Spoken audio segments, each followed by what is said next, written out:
mo rí rádaràda kan tí àwọn pásítọ̀ kan ń ṣe lórí láìfù.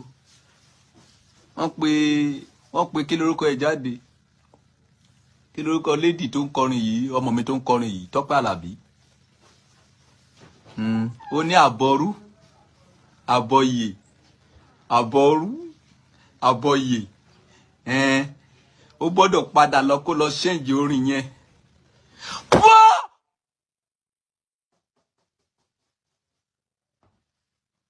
Àbọrú, abọye, àbíyè. Ó gbọ́dọ̀ lọ change orin yẹn. Torí wípé àwọn aláwo ti ń lo orin yẹn. Àwọn oníṣẹ̀ṣe ti ń lò. Ìwọ̀kẹ̀ olísọ̀run ṣe. Ìwọ kì í so oníṣẹ̀ṣe. Nǹkan tó bá lọ́wọ́ Orímọládé ló ń ṣe. Ẹ̀sìn tó ń ṣe yẹn ìṣẹ̀ṣe ni. Kérúbù àṣẹràfù tó ń ṣe yẹn, tó gbé dàda sórí yẹn, ìṣẹ̀ṣe ló ń ṣe.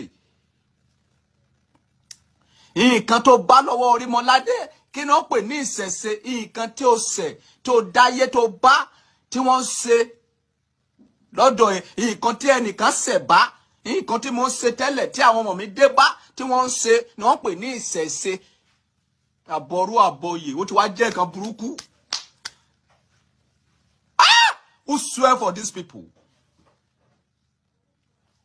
Wọ́n ti gbé mentality sí ọpọlọ wa débi wípé anything tó bá ti jọ mọ́ Yorùbá language is a sin.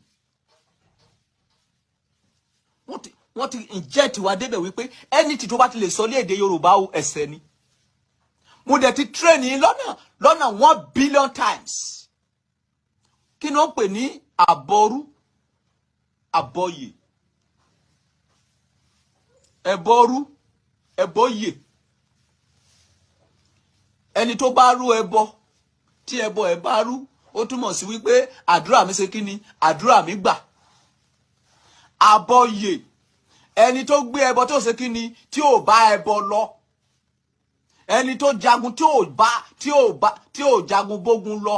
Tó jẹ́ pé àṣeyè pẹ̀lú bí ogun ṣe pẹ̀lú báyé ṣe gbógun tó, bí ọ̀tá ṣe gbógun tó, ó padà ṣe kí ni? Àṣeyè.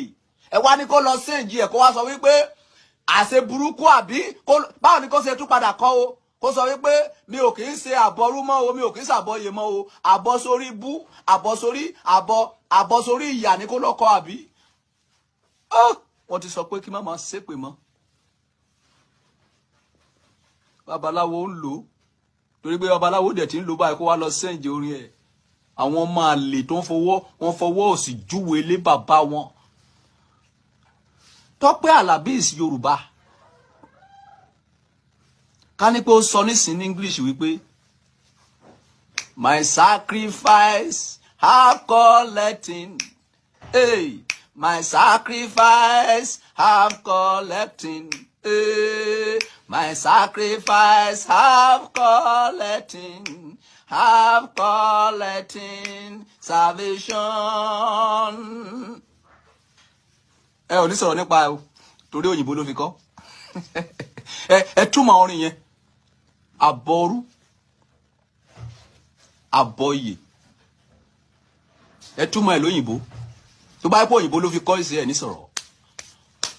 Àwọn máa lè tó fọwọ́ òsì júwe lé bàbá wọn. Wọ́n gbé ẹ̀sìn lórí. Wọ́n gbàgbé ilé. Bí! Gbọ́ nǹkan tó ṣẹlẹ̀ nínú Bíbélì ni. Kàwé ni. Ka Bíbélì.